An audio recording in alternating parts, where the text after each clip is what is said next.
Alright, Shalom. First and foremost, we have to start off by giving all praises, honor, and glory to Yahweh, Bahashem, Yahushai, Bahashem, Hakodash.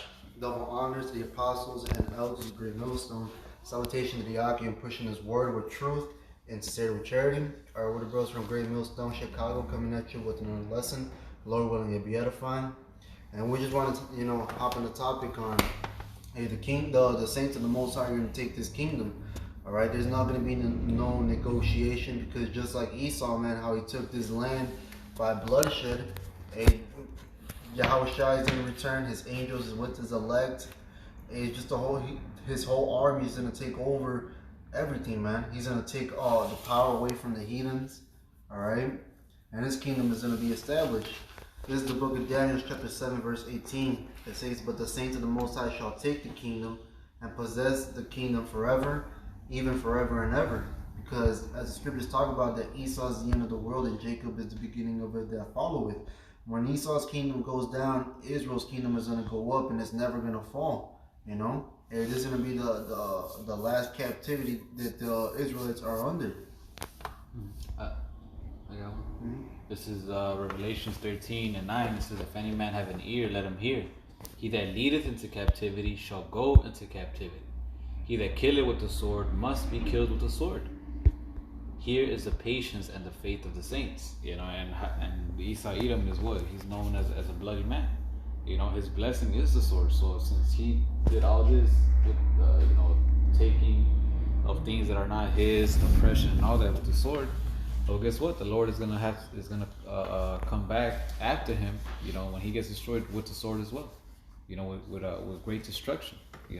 He was over here, taking and what was not his and all that. It was now us, through the Spirit and power of Yahweh Shai, and Lord willing, we're those men, and we're gonna take everything that belongs back to us, man, by force. Now we're not gonna ask. We're not gonna try to set no deals. No, it's gonna be, can't give me back my shit, Kind of fight. Scripture. Oh, go ahead. This is Psalms 149:6. It says, "Let the high praises of the Most High be in their mouths, and a two-edged sword in their hand, to execute vengeance upon the heathen and punishments upon the people, to bind their kings with chains and their nobles with fetters of iron." So like the brother was bringing out, man, the saints are going to take the kingdom. And when the Lord comes back, the Lord's going to come to execute that vengeance, man. And we're going to bind their kings with chains and fetters of iron. We're basically going to put them into captivity. They're going to get judged, like it says in Revelation, the 13th chapter, It says, verse 9, "To execute upon them the judgment written, this honor have all his saints, praise ye the Lord." So it's going to be an honor to partake in this judgment, man. So... Right, this is Jeremiah 30, verse 16. "Therefore all they that devour thee shall be devoured, and all thine adversaries, every one of them, shall go into captivity. And they that spoil thee shall be a spoil, and all that prey upon thee will I give for a prey." What nation has not had a part of us, man? First Maccabees 2:10. All these heathens have touched us, man. All right, they've placed us in captivity. They oppressed us, and now we're under the worst oppression under Esau Edom. But guess what? They're all going to pay. See, we get chastened because we're the sons of God. All right, the Lord loves us, so he's correcting us. But these heathens, he just waits, man. He's long-suffering towards these heathens. He's like, all right, I'm going to judge you all at once at the end. And that's the time we're approaching, man. The Lord's going to fuck up these heathens, man. And he's going to use his men, That's right. making us into sharp threshing instruments, having teeth, like a lawnmower, just cutting these motherfuckers up. That's right. This is the book of Psalms 137:7. So it says, "Remember, O Lord, the children of Edom, and the day of Jerusalem, who said, raise it, even to the foundation thereof." Because as it says in the book of Ezekiel 35:5, that Esau has a perpetual hatred towards the children of Israel. He loves to shed our blood, and look how much blood he has actually shed. But the Lord's going to repay him with that blood. It says, verse 8, it says, "O daughter of Babylon, who art to be destroyed, happy shall he be that rewarded thee as thou hast served us. Happy shall he be that taketh and dasheth that little one against the stones."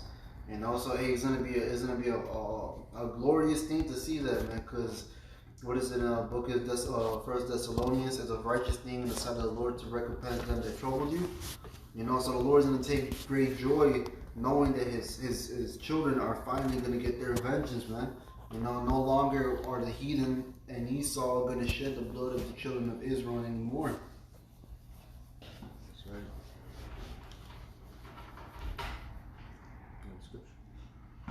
Yeah, this is Isaiah 33, and I'm starting at 1. It says, "Woe to thee that spoilest, and thou wast not spoiled, and dealest treacherously, and they dealt not treacherously with thee. When thou shalt cease to spoil, thou shalt be spoiled, and when thou shalt make an end to deal treacherously, they shall deal treacherously with thee." And that's going to be us against Esau, you know, because, well, I believe, you read it, where it says, in the day where your brother became a stranger. You know, in other words, Esau Edom afflicted us while we were getting afflicted by other nations. They were glad that it was happening to us. So since he did all this and fucked us up when we weren't really doing anything to him, then hey, now is once he stopped, which is when the Lord comes back, hey, now it's gonna be our turn. You know, and we're gonna deal treacherously with him. We're gonna be the ones spoiling him. You know. In the movies, they have all these agreements, like, oh, I know I just did this bad thing to you, but just spare me, and like, nah, it's not gonna be anything like that, man. It's gonna be just straight destruction, and whatever was ours, we're taking it back. That's right. I got this 2 Thessalonians 1:6. Seeing it as a righteous thing with the Most High to recompense tribulation to them that trouble you. So those that troubled us, they're gonna get repaid for the things that they've done, and on top of that, it's gonna be double of what they did to us. And it's a righteous thing for the Most High to do this. This is actually in the law. When you go into Deuteronomy 19, it says, let me just get it. There's Deuteronomy 19, and it says, "Then shall you do unto him as he has thought to have done unto his brother, so shalt thou put the evil away from among you." So the Lord is gonna basically do what you thought to do unto your brother, man. You know, and the Lord is basically, how they thought to basically take the name of Israel from remembrance, put us out as a nation. The Lord is basically gonna destroy Esau Edom. They're gonna perish, you know. I got one. This is the book of Ezekiel, chapter 25, verse 13. "Therefore, thus saith the Lord Yahweh, I will also stretch out my hand upon Edom, and will cut off man and beast from it. I will make it desolate from Teman, and they of Dedan shall fall by the sword. And I will lay my vengeance upon Edom by the hand of my people Israel, and they shall do in Edom according to mine anger, and according to my fury, and they shall know my vengeance, saith the Lord Yahweh." And so the Lord is going to make it well known. He's going to give his servants that power, man. They're no longer, like the scriptures talk about, they're no longer going to be fishermen, but they're going to be turned into hunters. All right, hey, setting up judgment upon the heathen and Esau. Mostly Esau is going to catch all that hell, man. You know, because hey, his kingdom is going to go down, and he's going to turn into the basis of men. The basis of men, how it says in Isaiah 14, it says that all the nations shall look at him and say, "Is this the man that made the earth to tremble, that did take down kingdoms?" Roughly paraphrasing, you know, because his power is going to be taken away, man. That's right. This is 1 Corinthians 15:20. It says, we'll start at 23. It says, "But every man," 1 Corinthians 15:23, "but every man in his own order, Hamashiach, the first fruits, after they that are Hamashiach that is coming. Then cometh the end, when he shall have delivered up the kingdom to Yahweh, even the Father, when he shall have put down all rule and all authority and power, for he must reign till he had put all enemies under his feet." You know, so and that doesn't sound like pleading, man. That sounds like the Lord is just coming and to take over. You know, I see. What's that saying? I came, I saw, I conquered. You know, that's what the Lord is gonna do when He comes back. You know, until He delivers everything back to Yahweh the Father. You know, and everybody else, especially Esau Edom, is under His feet. You know, so hey, again, the saints are going to take the kingdom by force. You know.